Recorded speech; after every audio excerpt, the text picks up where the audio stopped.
अस्सलाम वालेकुम students, Abdul Rahman is here. I hope कि आप लोग सब खैरियत से होंगे और आपकी स्टडीज़ काफ़ी अच्छी जा रही हैं। और आपका एमटी कैट होने जा रहा है, उसके लिए आपने किस तरह बबल शीट वहाँ पे फिल करनी है।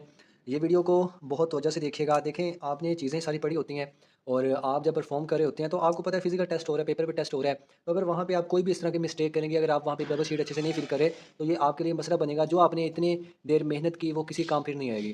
तो इसलिए इस वीडियो को तवज्जो से देखिएगा। इसमें देखें, ये जो है मैंने बबल शीट प्रिंट करवाई है, ये यूएचएस की है इस साल की, जो कि पंजाब के स्टूडेंट्स के लिए आएगी। बाकी जो सूबों के स्टूडेंट्स हैं वो इसके बारे में फ़िक्रमंद ना हो कि हमारे लिए बबल शीट नहीं दिखाई गई। देखें, जस्ट मुझे इसका पीडीएफ मिला था तो मैंने इसका जो पीडीएफ है वो प्रिंट करवा लिया है। बाकी सूबों ने कोई इस तरह का प्रिंट नहीं दिया, मुझे नहीं पता वहाँ पर बबल शीट कैसे आएगी, लेकिन तकरीबन वो सेम ऐसे ही होगी। तो जस्ट आपने पैटर्न को समझना है कि क्या पैटर्न हो सकता है। आप देखें, इसमें यहाँ सबसे ऊपर आप देखें राइट साइड पर, यहाँ रोल नंबर का ऑप्शन दिया गया है। यहाँ आप अपना रोल नंबर पुट करेंगे। रोल नंबर आपका क्या है आपको पता होगा। आपने वो वाला रोल नंबर यहाँ पे पुट करना है। जैसे फॉर एग्जांपल मैं यहाँ पर पुट कर देता हूँ 112345 6। ये रोल नंबर आपको मिल चुका है। यहाँ फिल करने के बाद ये चीज़ें आप पे तकरीबन एफएससी और मैट्रिक के पेपर में भी करते हैं। यहाँ आपने नीचे से फिल कर देना है तवज्जो के साथ। तो ये आप फिल कर देंगे यहाँ।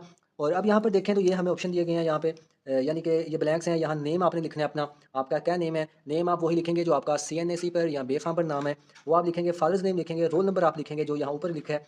यहाँ रोल नंबर इन वर्ड्स लिखना है। इन वर्ड्स का मतलब ये है कि आपने इंग्लिश में लिखना है, यानी कि 10 लाख 50,000 इस तरह जो भी आपका बन रहा है, आपने वो रोल नंबर सारा लिखना है। यहाँ से एक बार पढ़ के जाइएगा अपने रोल नंबर को कि आपका रोल नंबर क्या बन रहा है, उसे आप किस तरह वर्ड्स में लिखेंगे। फिर यहाँ आप अपना सीएनएसी नंबर लिख देंगे। जो भी आपका सीएनएसी नंबर बन रहा है वो आप यहाँ पर लिखेंगे।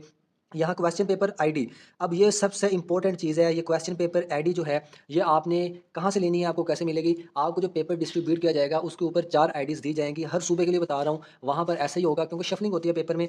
तो क्या होगा कि उसके ऊपर या तो ए लिखा होगा, बी लिखा होगा, सी या डी, या इसके अलावा और भी कोई वर्ड्स हो सकते हैं। ये आपको ऊपर सामने नजर आ जाएगा पेपर के। तो जैसे फॉर एग्जाम्पल यहाँ पर मेरे पास पेपर आई डी बी है तो मैं बी लिख दूंगा। एग्जामिनेशन सेंटर आपका कौन सा है, आप किस सेंटर में, आपको सेंटर का पता होगा, आपने उसका नाम लिख देना यहाँ पे। कैंडिडेट सिग्नेचर आप यहाँ पे कर देंगे, जो भी आपके सिग्नेचर हैं। और यहाँ पर डिप्टी सुपरिटेंडेंट अपने साइन करेगा। यहाँ पे आपने कुछ नहीं करना है, इसको खाली छोड़ देना है।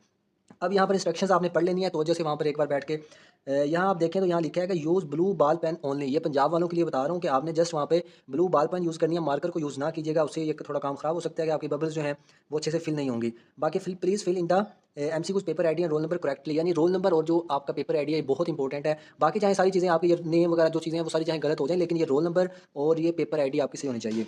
फिर यहाँ नीचे बताया गया कि आपने किस तरह लगाने हैं। यहाँ पर देखें फिल अच्छे से कीजिएगा, मैं भी आपको फिल करके दिखाता हूँ। बाकी थोड़ी सी और इन्फॉर्मेशन है, यहाँ पढ़ लीजिएगा। अच्छा, अब आ जाते हैं हम इधर अपनी मेन चीज़ पर। अब देखें, यहाँ पंजाब वालों को लिए बता रहा हूँ, बाकी सूबे वाले भी वहाँ पे एक बार पढ़ लीजिएगा कि बबल शीट कैसी है। यहाँ पर है आईडी। सबसे पहले आपके पास आईडी का ऑप्शन दिया गया है।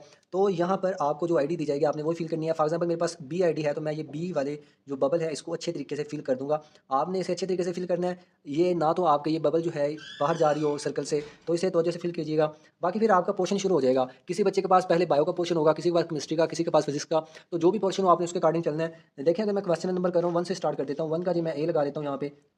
तो यहाँ पर ए मैंने फिल कर दिया, ये हमारा क्वेश्चन नंबर 1 हो गया। इस तरह आप आगे 2 कर लें, 2 को फिल कर लिया। अब मुझे तीसरा क्वेश्चन नहीं आ रहा, मैं इसको स्किप करना चाहता हूँ। इसको स्किप करके मैं आगे चलूँगा। तो आपने तवज्जो से पहले पेपर के ऊपर देखना है कि अच्छा वहाँ पर भी 4 क्वेश्चन है और इसके आंसर लगाना है। तो यहाँ पर आपने तवज्जो से देख के 4 क्वेश्चन का आंसर लगा देना है। इस तरह चलते जाएँ। जैसे फॉर एग्जाम्पल ऐसे है कि आपके पास फिजिक्स का पहले पोर्शन आ गया, आप बायो का करना चाहते हैं और बायो का पोर्शन स्टार्ट हो रहा है हमारे पास 79 से। तो 79 में यहाँ पर देखता हूँ, ये देखें यहाँ पर 79 है। यहाँ से अगर स्टार्ट हो रहा है तो मैं यहाँ से शुरू करूँगा।